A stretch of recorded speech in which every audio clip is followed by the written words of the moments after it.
కూటమి ప్రభుత్వం 2 ఏళ్ల పాలనలో సాధించిన అభివృద్ధి సంక్షేమ కార్యక్రమాల్ని ప్రతి కుటుంబానికి వివరించాలనే లక్ష్యంతో చేపట్టిన ఇంటింటికి తెలుగుదేశం కార్యక్రమం దిగ్విజయంగా కొనసాగుతోంది. ముఖ్యంగా సూపర్ 6 హామీల అమలు, రాష్ట్రంలో జరుగుతున్న మౌలిక వసతుల అభివృద్ధి అంశాలపై నేతలు ప్రజలతో చర్చిస్తున్నారు. ఇది కేవలం పార్టీ కార్యక్రమంగా కాకుండా ప్రజలకు, ప్రభుత్వానికి మధ్య ప్రత్యక్ష అనుసంధాన వేదికగా కొనసాగుతోంది.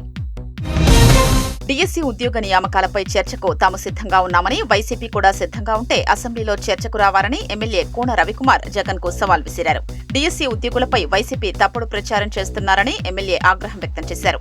ఇచ్చిన హామీ మేరకు అధికారంలోకి వచ్చిన వెంటనే నోటిఫికేషన్ ఇచ్చి ఉద్యోగాలు ఇచ్చిన ఘనత కూటమి ప్రభుత్వానికే దక్కిందన్నారు.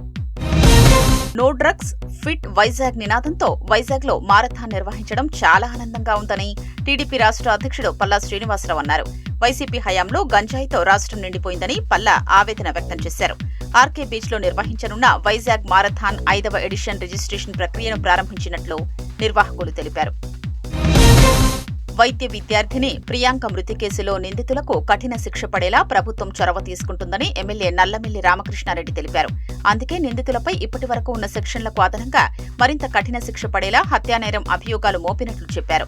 ప్రియాంక ఘటనలో ఎక్కడా ప్రభుత్వం అలసత్వం ప్రదర్శించలేదన్నారు. మద్యం, మాదక ద్రవ్యాలు సేవించి డ్రైవింగ్ చేసే వారిపై కఠిన చర్యలు తీసుకోవాలని సీఎం ఆదేశించినట్లు తెలిపారు.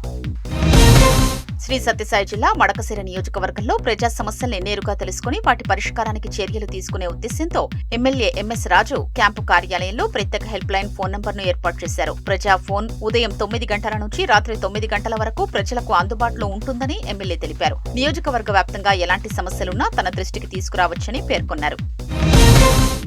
వక్ఫ్ బోర్డుకు శాశ్వత ఆదాయ వనరులు సమకూర్చడమే లక్ష్యంగా చర్యలు చేపడుతున్నామని వక్ఫ్ బోర్డు చైర్మన్ షేక్ అబ్దుల్ అజీజ్ తెలిపారు. కర్నూలు జిల్లాలో పలు వక్ఫాస్తుల్ని ఆయన పరిశీలించారు. అనంతరం వక్ఫాస్తుల పరిరక్షణ, ఆక్రమణల నివారణ, వాణిజ్య అభివృద్ధి అవకాశాలపై అధికారులతో సమీక్ష నిర్వహించారు. వక్ఫాస్తుల్ని సమర్థంగా వినియోగించడం ద్వారా బోర్డుకు ఆదాయం పెరగడంతో పాటు ఉపాధి అవకాశాలు కూడా పెరుగుతాయన్నారు. అనంతపురం జిల్లా వజ్రకరూరు మండలం రాగులపాడు 8వ పంప్ హౌస్ కు కృష్ణా జలాలు చేరుకున్నాయి. రాగులపాడు పంప్ హౌస్ వద్ద కృష్ణా జలాలకు అధికారులు పూజ చేశారు. అనంతరం 6 పంపుల ద్వారా మోటార్లను ఆన్ చేసి 2000 క్యూసెక్కుల కృష్ణా జలాల్ని జీడిపల్లి రిజర్వాయర్ కు విడుదల చేశారు. మరో 2 రోజుల్లో పూర్తి సామర్థ్యంతో 3000 క్యూసెక్కుల నీటిని విడుదల చేయనున్నట్లు అధికారులు తెలిపారు. అంబేద్కర్ కోనసీమ జిల్లా కొత్తపేటలో బంగారమ్మ అమ్మవారిని ఆషాఢ మాసాన్ని పురస్కరించుకుని శాకంబరిగా అలంకరించారు. అమ్మవారికి గ్రామస్తులు ప్రత్యేకంగా సారె, చీరను సమర్పించారు. వివిధ రకాల స్వీట్లు, పండ్లు, పిండి వంటలతో ఊరేగింపుగా మహిళలు ఆలయానికి చేరుకున్నారు. వాటిని అమ్మవారికి నైవేద్యంగా సమర్పించారు.